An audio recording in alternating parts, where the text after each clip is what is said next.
Ang kwentong ito ay hango sa totoong buhay. Mula ito sa isa nating kabayan na itago na lamang natin sa pangalang Julio. Taong 1980, Valencia, Negros Oriental. Sa isang baryo sa gitna ng malawak at luntiang palayan na humalik sa mga siksik na bakawan, isang sulok na tila nakalimutan ng mabilis sa takbo ng mundo. Doon nakatira si Julio kasama ang ina na si Gladys at ang tiyay na si Lina. Ang kanilang tirahan ay isang simpleng kubo, halos nakandusay sa lupa, gawa sa nangingitim na kahoy at pinatungan na lamang ng pawid. Sa harap nito, may hagdanan na niluma ng ulan at araw. Sa ilalim ng dilim, madalas naglalaro at nagkukulong ang batang si Julio. Sa unang tingin, isa lamang karaniwang bata si Julio. Maliit, mahiyain, tahimik at madalas nag-iisa. Ngunit sa likod ng malalaking inosenteng mata, may nakatagong anino. Isang lihim na hindi alam ng karamihan. Bata pa lamang si Julio, nakakaramdam na siya ng mga bagay na hindi nakikita, ng mga presensyang hindi maipaliwanag. Wala siyang ama. Ayon kay Nanay Gladys, umalis ito nang hindi nagpapaalam bago pa isilang si Julio. Hindi niya kailanman nakita ang muka ng ama. At sa tuwing magtatanong tungkol dito, ang sagot ng ina ay palaging matigas at malamig. Huwag kang magtatanong tungkol sa tatay mo, Julio. Kalimutan mo na siya dahil alam kong matagal niya na tayong kinalimutan. Lumaki si Julio sa piling ng dalawang babae, ang kanyang ina at ang tiyahin.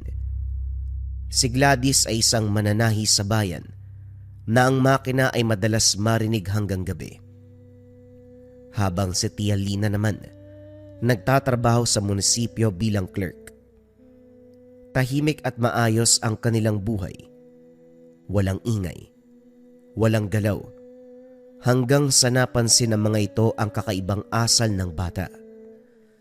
Isang hapon habang si Lina ay naglalabas sa likod ng bahay, sinasabayan ng kiskis ng damit ang lagaslas ng tubig. Napansin niyang may kausap ang pamangking si Julio sa ilalim ng hagdan. Naririnig niya itong bumubulong. Tatawa ng mahina, parang may sumasagot. Napatigil siya sa pagkukusot. Nilapitan siya nito. Sinong kausap mo dyan? Ate Alina, si Kiko po. Sino naman si Kiko, iha? Kaibigan ko po. Huwag niyo pong sasabihin kay nanay ha. Nahihiya po siya pag nakikita niyo eh. Doon tuluyang kinilabutan si Lina. Walang ibang bata sa paligid at siguradong walang ibang bata ang dumarating sa bakuran nila tuwing hapon. Nilapitan niya pa lalo ang ilalim ng hagdan. Tinangkang tanawin ng anino. Ngunit walang nakita kundi mga tuyong dahon, alikabok at lamig ng lupa. Kinagabihan sinabi niya ito kay Gladys habang naguhugas ng mga pinagkainan. May kausap na naman yung anak mo. Ang sabi niya yung kaibigang si Kiko. Wala naman akong nakitang kahit sino doon. Hayaan mo na ate, bata pa yan. Baka guni-guni lang. Sanay kasing nag-iisa eh. Kaya siguro nag-iimbento ng kalaro. Sana nga Gladys. Pero kung nakita mo lang yung itsura niya kanina, parang totoo yung kausap niya. May mga sagot pa siya. Parang may karap na buhay na tao talaga. Ngumiti na lamang si Gladys. Ngunit pilit ang ngiti. Dahil sa loob niya, may malamig na kaba na kumakalat sa dibdib. Pagkaraan ng ilang araw, napansin din ng ina ang kakaiba sa anak. Madalas itong magising hating gabi. Nakatitig lang sa bintana para bang may inaabangan sa dilim. Paminsan, naririnig niya itong nagsasalita sa pinakatahimik na oras. "Anak, anong ginagawa mo dyan? Wala namang tao dyan ah. Kanino ka ba nakikipag-usap?" "Doon po sa lalaki sa labas. Sabi niya po, babantayan niya ako palagi eh. Mabait naman po siya, Nay. Nakangiti po eh." Parang may bumara sa lalamunan ni Gladys. Lumapit siya sa bintana pero walang nakita. Tanging alingaw-ngaw ng mga palakang nagkakantahan sa labas ang maririnig. Simula noon, naging mapanuri na si Gladys sa bawat kilos ng anak. Sapagkat sa tuwing tatanungin niya ito, pareho lang ang sagot ni Julio.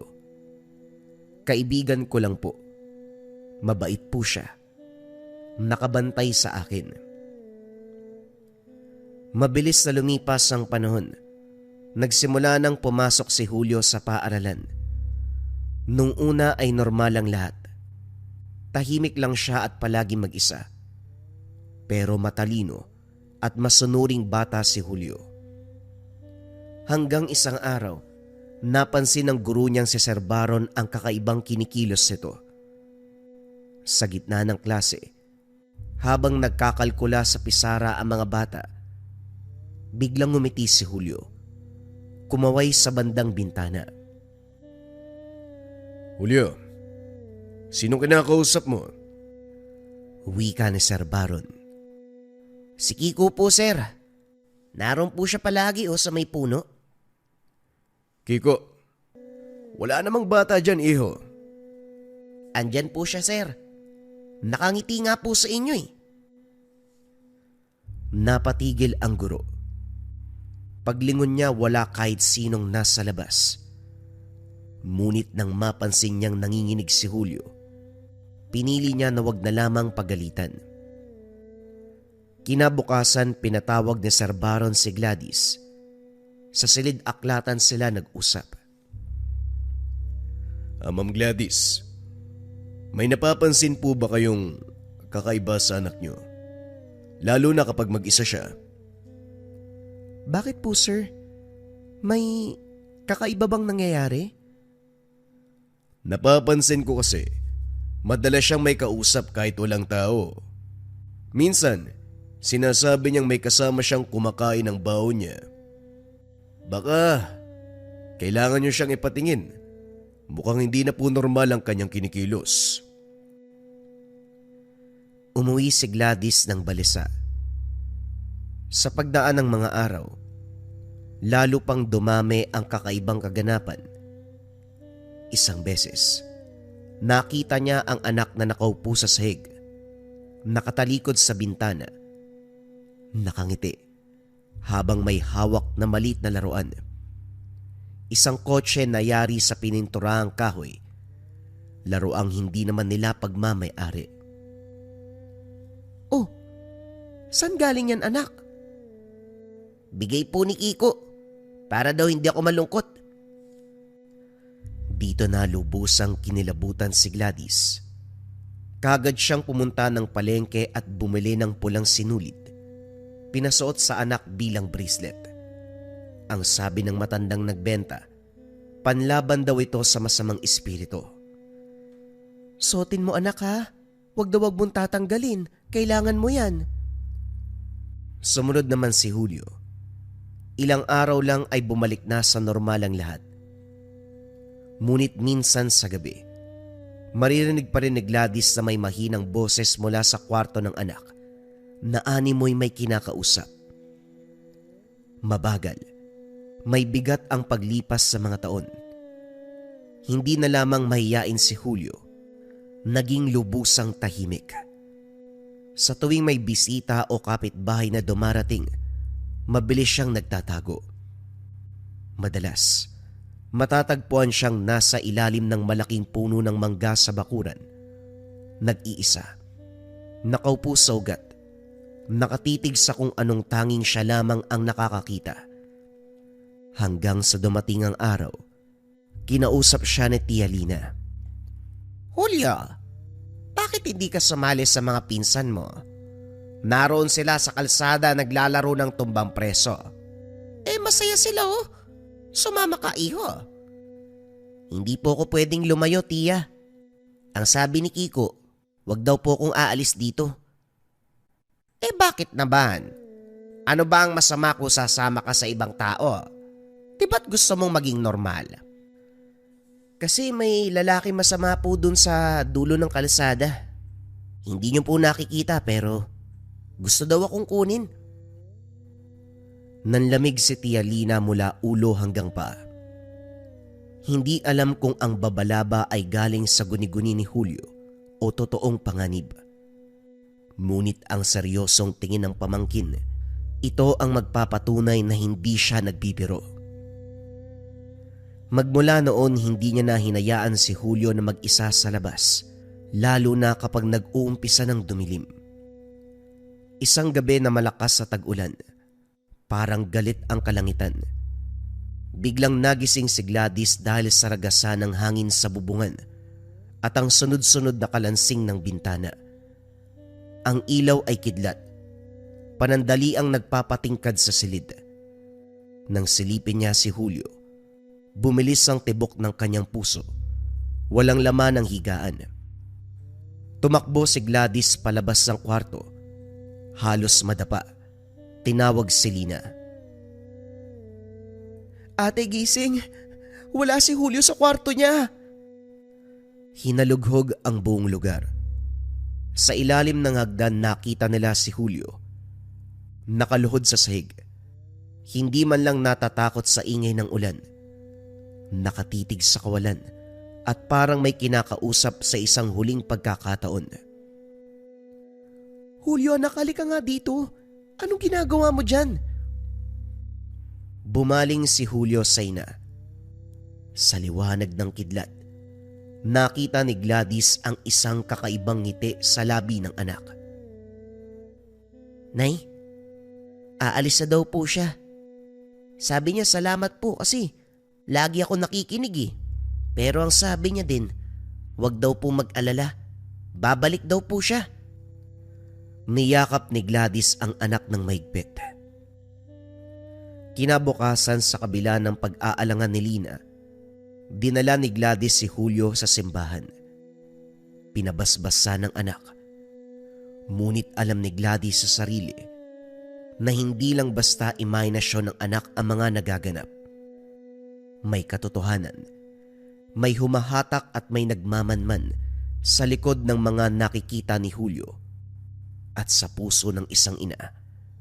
Daba niya na hindi ito basta isang simpleng laro ng isipan, kundi isang lihim na koneksyon.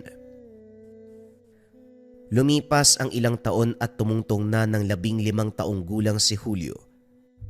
Sa edad na ito unti-unting nagbago ang diskarte. Natutong itago ang kakaibang kakayahan. Hindi siya basta-basta nagsasalita tungkol sa mga nakikita, lalong-lalo na sa paaralan. Itinago ang hiwaga sa likod ng pagiging seryoso. Ayaw nang mapag-usapan o pagtawanan. Tahimik lang si Julio sa klase. Tumatanggi na makipagkaibigan. Ngunit para kay Julio hindi siya kailanman mag-isa. Palagi pa rin nararamdaman ang mga presensya sa paligid. Mga aninong nakatayo sa sulok ng silid. Mga bulong na umaalpas sa gabi. At mga malamig na hangin, dumaraan kahit sarado ang bintana. Isang umaga habang nag-aalmusal, tinanong si Julio ng kanyang tiyahin. Julio, gusto mo bang sumama sa akin ngayon? Wala kang pasok, di ba? Para hindi ka mabagot dito sa bahay. Sige po, tiya. Gusto ko rin makakita ng ibang tanawin. Ang opisina ni Tia Lina nasa lumang gusali ng munisipyo sa bayan. Isa itong 2 palapag na konkretong istruktura. Sa likod nito, isang napakalaking balete na matagal nang nakatayo roon, tila isang bantay. Ang sabi ng matatanda, may mga kaluluwang namamahay sa lugar na ito, pero pinagtatawanan lang ito ng mga empleyado sa lugar. pagpasok sa opisina. Kagad napansin ni Julio ang hindi pangkaraniwang lamig. Hindi ito nagmumula sa anumang teknolohiya. May kasamang kilabot at bigat sa dibdib. Tahimik siyang umupo sa gilid habang nag-aayos ng papeles ang tiyahin. Ilang minuto lang ang lumipas. Biglang naningkit ang mata ni Julio at napatingin sa dulo ng hallway na halos walang ilaw. May isang batang lalaking nakatayo roon. Maputla. Nakangiti ng pilit. "Tiya, may bata po sa dulo." "Anong bata, iho? Wala naman ah. Baka guni-guni mo." Parang yung ngiti niya pilit eh. Hindi siya masaya. May kasamang matangkad na lalaki sa likod niya, tiya. Dahil seryoso ang boses ni Julio, napalingon si Lina pero wala siyang nakita sa lugar. Tanging sikat ng araw na dumadaan sa bintana. Nanginginig ang boses niya nang tanungin si Julio. Anong itsura nila? Ipaliwanag mo nga sa akin." "Yung bata po parang madumi. May malalim na sugat sa noo. Parang nabagok eh. Yung lalaki naman, nakaitim na damit. Ang mas nakakatakot, tiya, wala po siyang muka. Puno lang ng dilim eh." Hindi na kumibus si Lina. Ang balikat niya ay nanigas. Subalit ng mga sumunod na araw, hindi na muling sumama si Julio sa opisina. Sa halip, pinaliwanag sa ina ang nakita sa opisina ng tiyahin. "Nay, may nakita po ako sa opisina ni tiya. Bata at lalaki ang sabi nila. Hindi daw po sila pinayagang umalis doon." "Anak, baka nagkamali ka lang ng tingin. Baka anino lang ng balete sa likod." "Hindi po, Nay. Tinanong ko si Tia Lina nung gabi. Ang sabi niya pinatay daw dati doon ng mag-ama. Matagal na." Napahinto si Gladys. Ang hangin ay nagbago ng direksyon.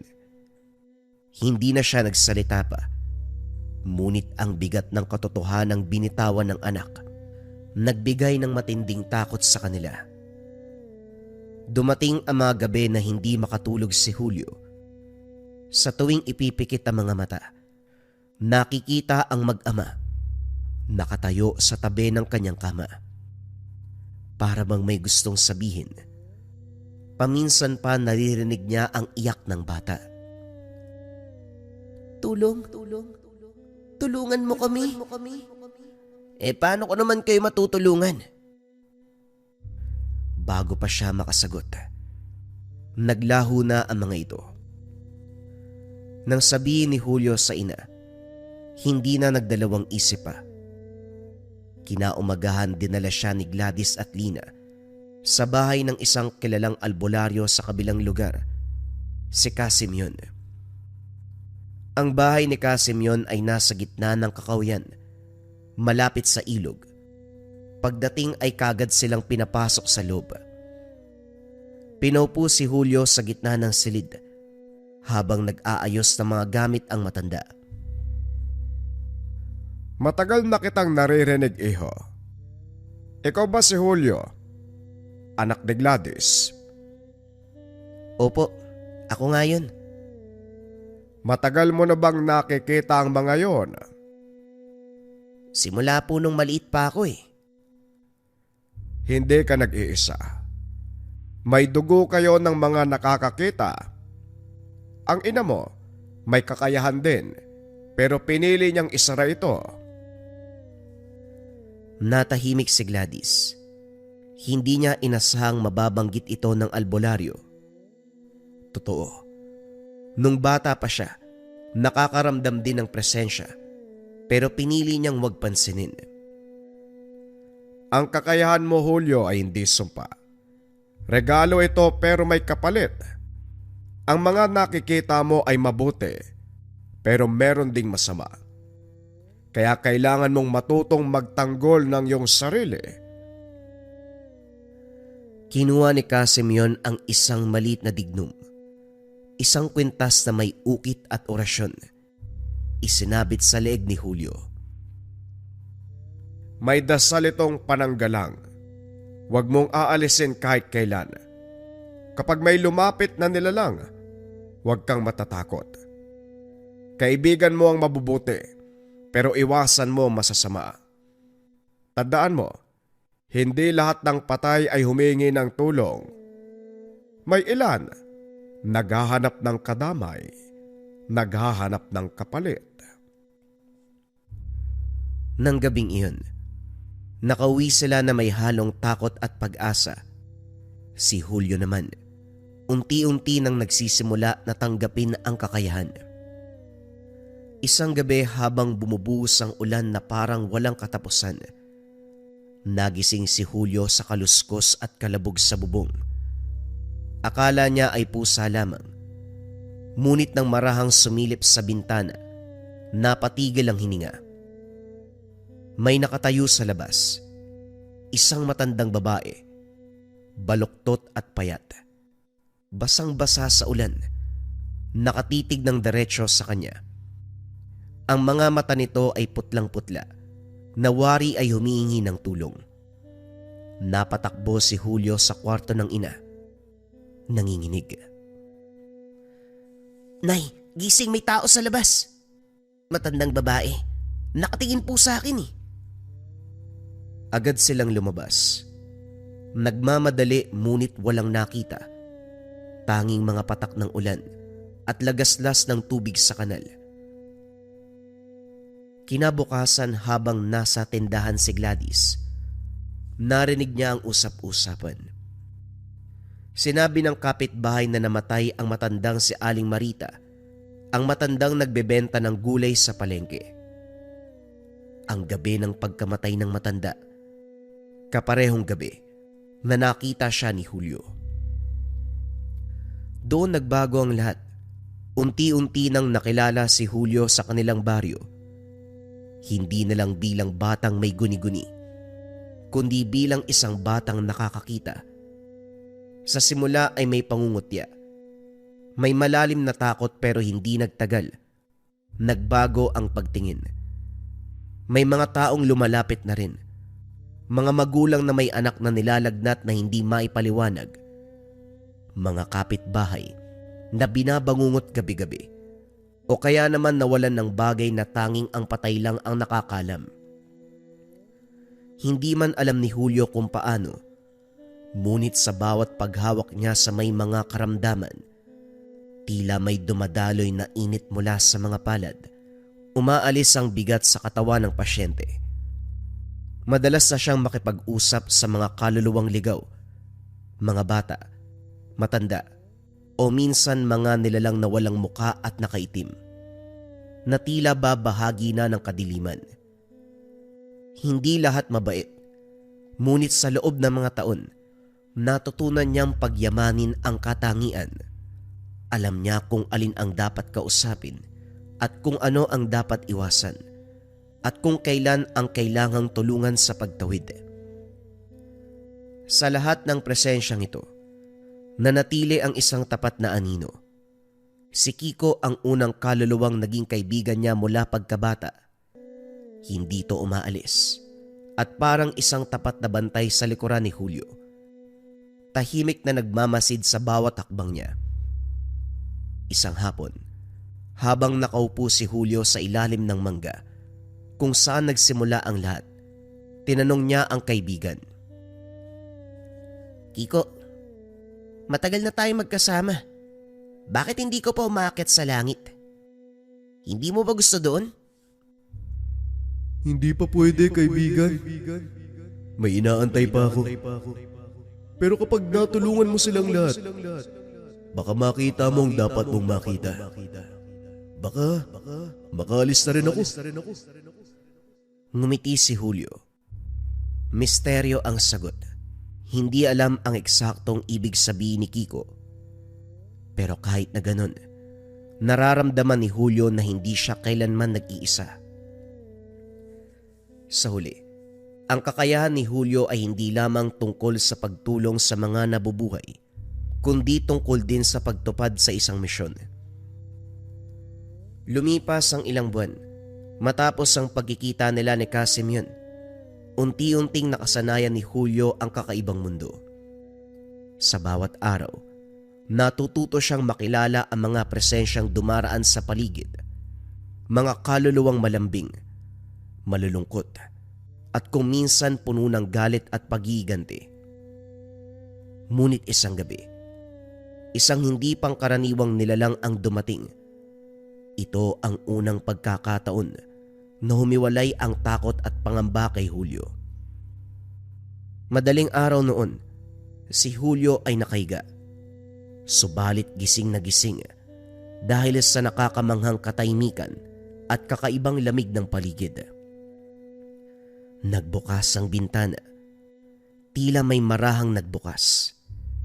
Sa liwanag ng maputlang buwan, may isang mabigat na anino ang nakatayo sa may gilid ng kama. Isang lalaki, matangkad at payat, nakasuot ng kulay itim na lumang damit.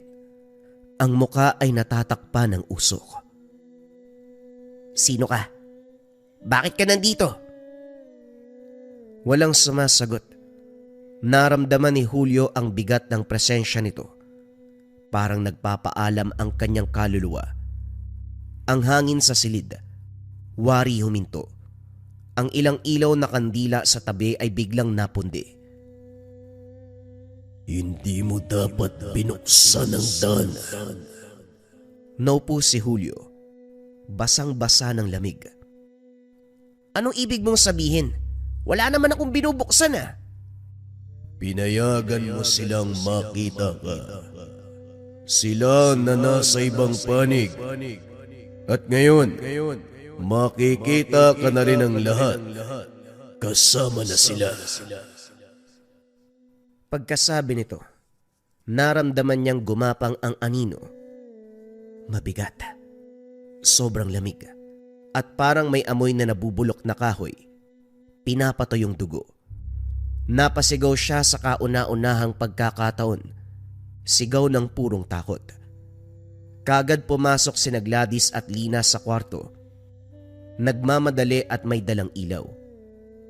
Ngunit pagpasok nila, wala kahit na anino ang nakita. Si Julio ay nanginginig, basang-basa ng pawis at halos hindi makahinga. "Anak Diyos ko, anong nangyari sa'yo?" May dumating po lalaki. Wala pong muka. Nakakatakot po, Nay." Nagkatinginan si Gladys at Lina. Alam nila na hindi ito imahinasyon ni Julio. Nang mga sumunod na araw, nagbago ang kilos ni Julio. Madalas siyang tulala. Minsan bigla na lang mapapatingin sa kisame. Minsan habang kumakain, sa kalagitnaan ng tahimik na hapunan ay bigla siyang nagsasalita. "Nandito po siya. Sa likod po ni Tia. Nakatingin po siya kay Tia." Para bang tumigil ang mundo. Napabitiw si Lina sa hawak na kutsara. Ang tunog ng pagbagsak ay umalingaw-ngaw sa kusina. Sino, Julia? Sino ang nasa likod ka? Huwag kang magsalita ng ganyan. Hindi na ako makahinga sa mga sinasabi mo. Sabihin mong nagbibiro ka lang." "Totoo po, Tia, hindi ako nagbibiro. Yung lalaking itim, gusto niyang may sumama sa kanya." Kinagabihan, nakarinig sila ng malakas at mabigat na yabag sa bubong. Akala ni Gladys hayop lamang, pero nang buksan ng ilaw, nakita nila ang aninong dumaan sa labas ng bintana. Isang anyong tao, ngunit sobrang bilis. Hindi humahakbang, kundi dumudulas lang sa hangin, parang naghahanap ng kukunin. Kinabukasan sa unang sikat ng araw, dali-daling pumunta si Gladys kay Casimyon. Halos hindi makahinga nang makarating sa kubo ng matanda. "Casimyon, tulungan niyo po kami. May sumusunod sa anak ko eh. Hindi karaniwang kaluluwa." Tahimik lang ang matanda, Nakaupo siya sa silya. Tumatango. Ang mga mata ay nakapako sa malayo na parang may nakikitang kakaiba. Hindi mo na kailangan pang ibahagi.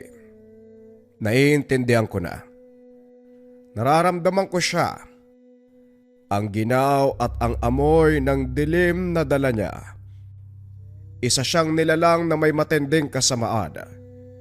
Hindi ito basta nagpapakita kung hindi naaakit sa liwanag ng may kakayahan. Ano po ang dapat naming gawin? May pangontra po ba sa ganyan? Hindi niyo siya kayang itaboy sa dasal lang. Masyadong malakas ang galit niya. Kailangan si Julio mismo ang humarap, ngunit hindi para makipaglaban. Paglipas ng isang araw, dinala nila si Julio sa bahay ni Casimyon. Hinanda ng matanda ang mga kasangkapan. Sa gitna ng silid, pinaupo si Julio. Julio anak, makinig ka. Ang nakikita mo ay hindi ordinaryong kaluluwa. Isa siyang maligno na kumukuha ng lakas mula sa pagdududa at takot ng tao. Kung papayag ka, papalitan ka niya ng anyo at papasukin ka niya. Pero paano ko po siya malalabanan? Hindi sa pamamagitan ng galit, kundi sa pagtanggap at kapayapaan. Tandaan mo, ang liwanag na nasa loob mo, ang purong puso mo, ito ang kinakatakutan nila. Pumikit si Julio sa sandaling yun. Naramdaman niya muli ang malamig at mabigat na presensya. Ang mga kandila ay sabay-sabay na namatay. Nag-iwan ng matinding amoy ng sunog na posporo. Wala kang karapatang manatili sa gitna ng buhay at patay. Hindi ko pinili ito, pero hindi rin ako tatakbo. Kung kukunin mo ko, haharapin kita. Muling kumidlat sa labas. Sa sandaling ito nakita ni Casimyon ang isang maitim at makapal na usok. Pumapalibot kay Julio. Animoy sinusubukang sundutin at pumasok sa katawan ng binata. Mabilis niyang sinabuyan ng langis. Nagdasal ng orasyon. Punong-puno ng puwersa si Casimyon. Kaso nga lang hindi umalis ang anino. Sa halip nagbago ang paligid sa isipan ni Julio. Ang hangin ay umikot. Ang liwanag ng kidlat ay tumama sa mukha ni Julio. Sa gitna ng dilim, may nakita siyang imahe. Isang babae na kamukha ni Gladys. Umiiyak sa gitna ng kakawyan. May dugong dumadaloy sa noo. Nanay, siya ba yun? Hindi. Hindi si Nanay Gladys to.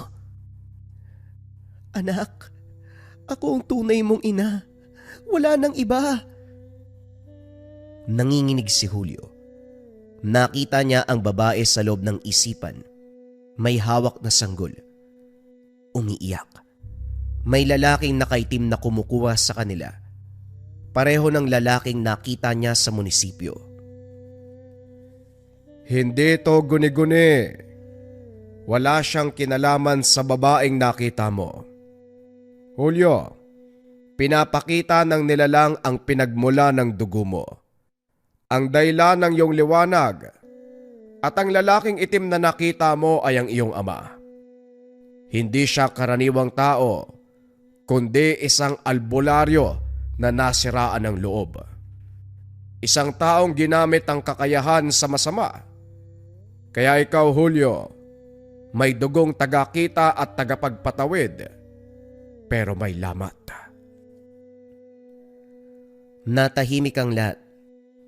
Tanging hininga ni Julio ang maririnig. Hindi niya maunawaan kung bakit siya nakakakita. Ang liwanag ay nasa kanya. Ngunit ang dilim, nagmula rin sa kanyang pamilya. Pagkatapos ng ritual, bumalik ang katahimikan, ngunit alam ni Julio na hindi pa tapos ang laban. Sa mga sumunod na gabi, binabagabag pa rin siya ng aninong itim. Subalit ngayon hindi na siya natatakot. Sa halip nakaupo lang siya sa harap ng altar tuwing gabi. Nagdarasal, pinapanatiling nakakabit sa leeg ang dignum na binigay ni Casimyon. Nang sumunod na umaga, sinabi ni Casimyon, Tapos na ang unang pagsubok. Hindi lahat ng nakikita ay pinagpala. Pero ikaw, tinanggap mo ng walang takot. Yan ang simula ng iyong pagkagising bilang tunay na albularyo. Tumango si Julio. Sa kabila ng mga naranasan, ang mga kamay ay may bagong init, isang lakas na hindi maipaliwanag. Makalipas ang ilang araw, nagsagawa si Casimyon ng isang sagradong ritual sa liwanag, isang seryosong paraan upang tulungan si Julio na hubugin at kontrolin ang kakayahan. Sa harap na nag-iisang apoy ng kandila, tinuro ng matanda ang mga matatag at sinaunang orasyon na dapat bigkasin kapag nakakakita ng mga nilalang. Binigyan din siya ng bagong anting-anting, isang maliit na batong puti, bilang pandagdag sa kanyang proteksyon. Huwag mong kakalimutan, ang liwanag na yan ay hindi lang proteksyon. Ito ang iyong gabay, ang tulay mo sa kabutihan. Huwag na huwag mong gagamitin sa kasamaan. Piliin mo ang tama. Tumango si Julio. Hampas ng hangin ang tanging sagot. Simula noon, nagsimula siyang makakita ng mas malinaw at detalyado, hindi na lamang mga anino o tinig, kundi mga kaluluwang may pakiusap na nagliliwanag. Mga nilalang na naipit sa pagitan ng mundo ng buhay at patay, nag-aantay lamang ng tulong. Marami sa kanila ay humihingi ng dasal. Ang iba naman ay gustong magpatid ng mensahe. Minsan habang naglalakad siya pauwi, biglang may humarang na batang lalaki. Maputla, basa ang damit, malamig ang tingin, tila inalis sa nagyayelong tubig. Kuya, sabihin mo sa nanay ko, hindi ko sinasadyang mahulog sa sapa. Sabihin niyo din po, mag-iingat siya palagi. Paglingon ni Julio, wala na ito. Tanging ang tumitibok niyang puso at ang basa na damuhan ang naiwan. Kinabukasan narinig niya ang mga tsismisan. Isang bata ang nalunod sa sapa. Hindi na rin natagpuan ng bangkay. Kinilabutan siya. Alam ni Julio na kailangan niyang kumilos. Lumapit siya sa ina ng bata at sa pagitan ng pag-iyak at pagdududa, sinabi niya ang lahat ng gustong sabihin ng kaluluwa.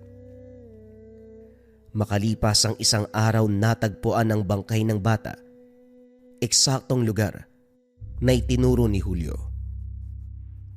Mula noon, nagsimulang luminaw ang tingin ng mga tao sa kanya. Kung dati ay kinakatakutan, ngayon naman ay may halo ng paghanga, paggalang at pag-asa. Subalit sa kabila ng lahat, alam ni Julio na malayo pa ang tatahakin. Anak, siguro nga hindi sumpa ang kakayahan mo. Baka regalo talaga yan. Isang misyon. Napangiti si Julio.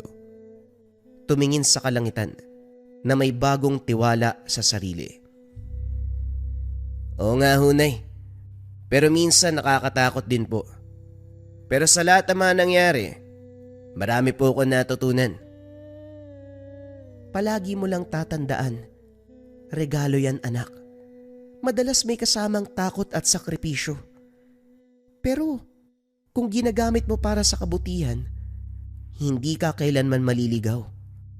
Hindi ka mag-iisa.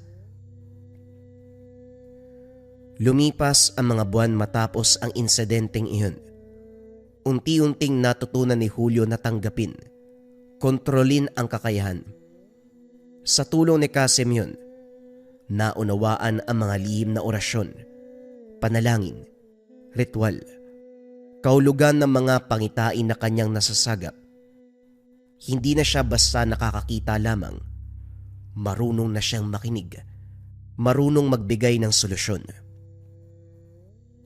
Isang gabi, dumating si Casimyon sa kanilang bahay, dala ang isang tela ng sakon na may lamang mga tuyong dahon, gintong dilaw na langis, isang peraso ng papel na may nakasulat na sinaunang orasyon.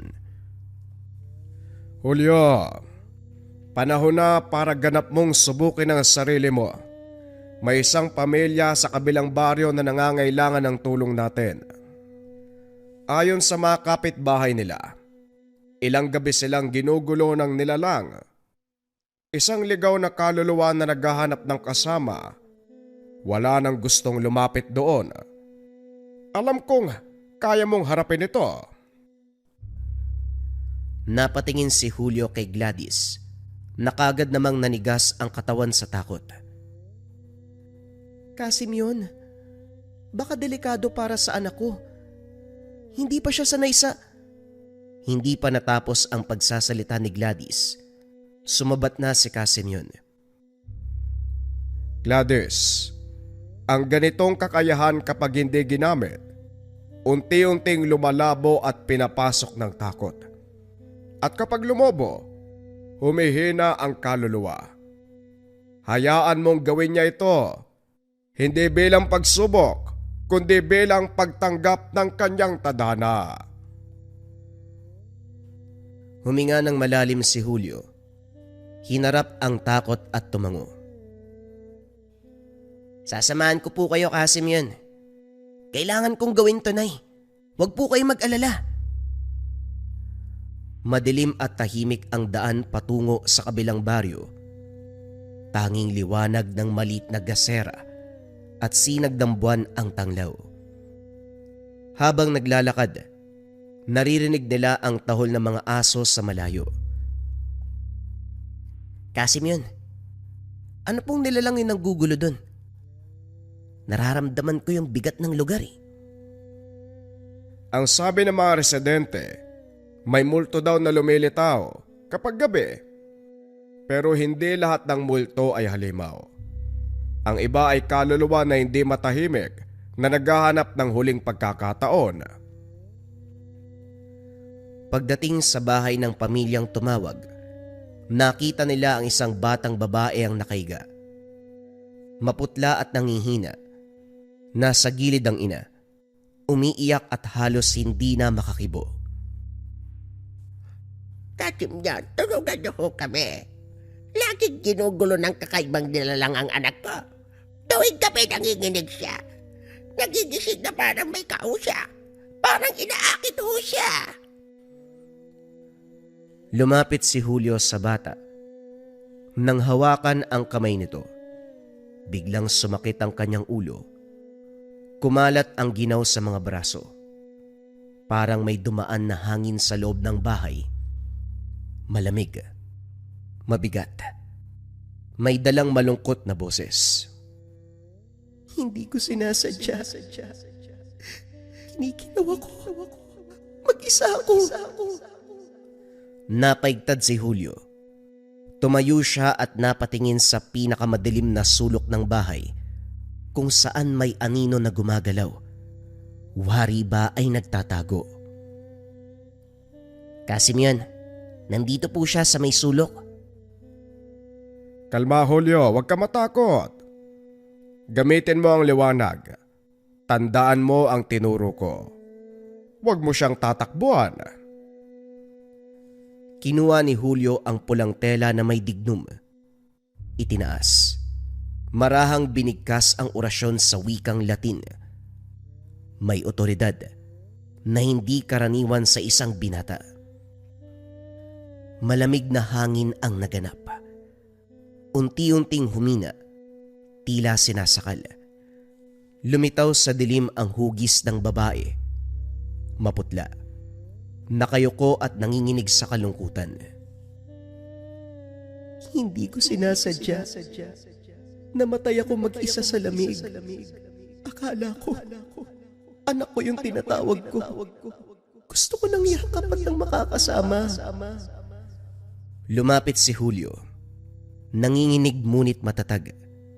Dahil alam niyang hindi to maligno, kundi isang ina na malungkot. Hindi mo na kailangan matakot. Hindi siya ang anak mo. Magpahinga ka na at tumawid ng payapa. May magdarasal para sa'yo. Sa mga salitang yun, parang may pumunit sa hangin. Ang malamig na simoy ay naging banayad. Unti-unting nagliwanag ang kaluluwa ng babae bago tuluyang naglaho. Napahinga ng malalim ang bata.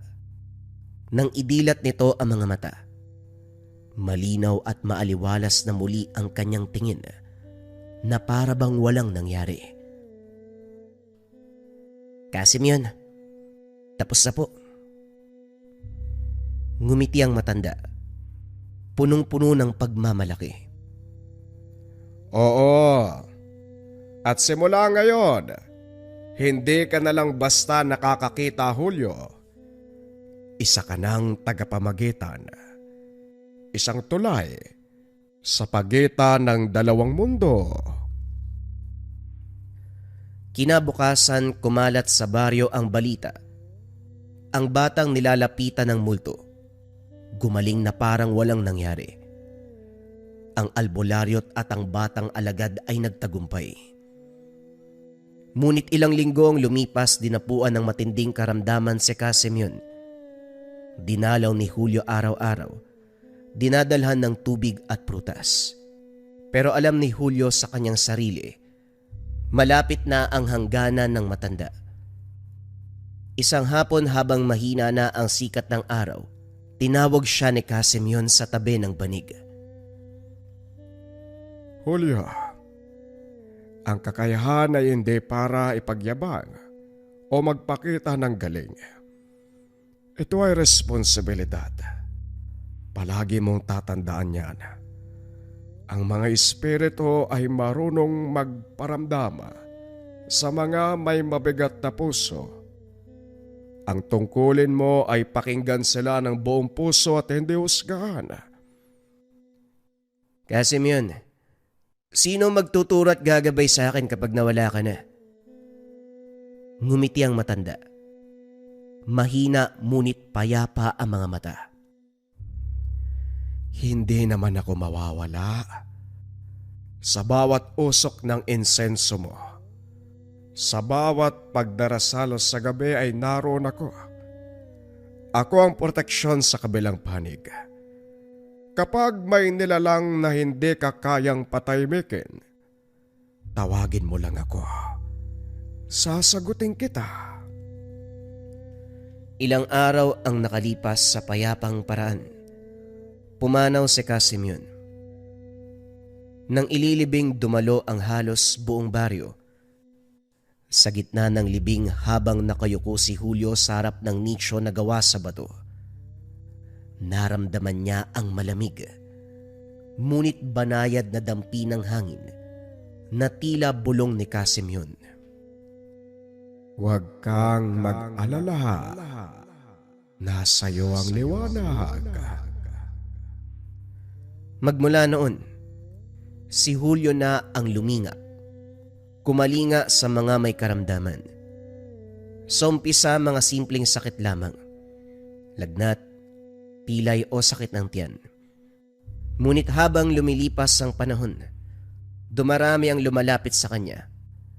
Mga inaalihan, binabangungot o ginugulo ng hindi nakikitang nilalang. Hindi siya naniningil ng pera. Sapat na sa kanya ang dasal ng mga pasyente at ang tahimik na pagpapasalamat ng mga pamilya. Sa bawat gabi na may nagrereklamo ng kakaibang ingay, siya ang tinatawag, ang huling pag-asa. At sa bawat batang umiiyak na may kausap, siya ang tinuturo. Unti-unti tinanggap siya ng mga tao, kinilalang manggagamot ng kaluluwa ng baryo. Taon nang lumipas, Si Julio ngayon ay nasa edad 55. May kulay abuna ang buhok.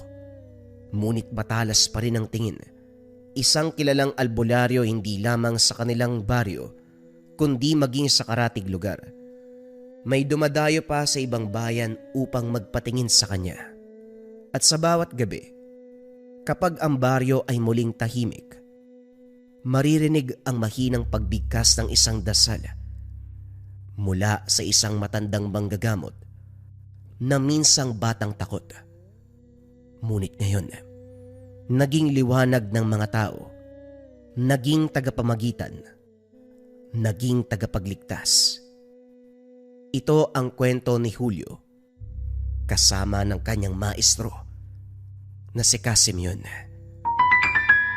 Haplas konsagradong langis, mga kabayan. Ito yung oil na galing pa sa Negros. Konsagrado, mga kabayan, meaning may pasbas. Hindi para sa ginagamit yung haplas konsagradong langis. Ito, mga kabayan, para to sa may pilay, masasakit na bahagi ng katawan, usog, nalamigan, sakit ng ulo, lalong-lalo na ngayon, panahon ng taglamig. Kahit yung mga sakit na nanunot sa dulo ng daliri, yung mga pangangalay, pwedeng gamitin ang ating haplas konsagradong langis bilang pamahid sa katawan. At hindi lang sa katawan, kabayan, if ever may magamit kayo sa Lika merchandise, pwede nyo lagyan ng oil once a week. Then patuyuin nyo sa sinag ng araw para nakokonsagra, nababasbasan, mas lumalakas ang gamit. Gawa yan sa one-eyed na baon ng nyug, kaya amoy coconut yan, mga kabayan. Pwede sa lahat ng edad. Again, sobrang daming bumibili nito araw-araw, mga kabayan. Pasensya na kung na out of stock tayo madalas. Pero ngayon, for sure, meron tayong stocks. Kung interesado ka, kabayan, i-visit mo na kagad ang shop ng Lika merchandise. Mag-ingat sa mga scammers.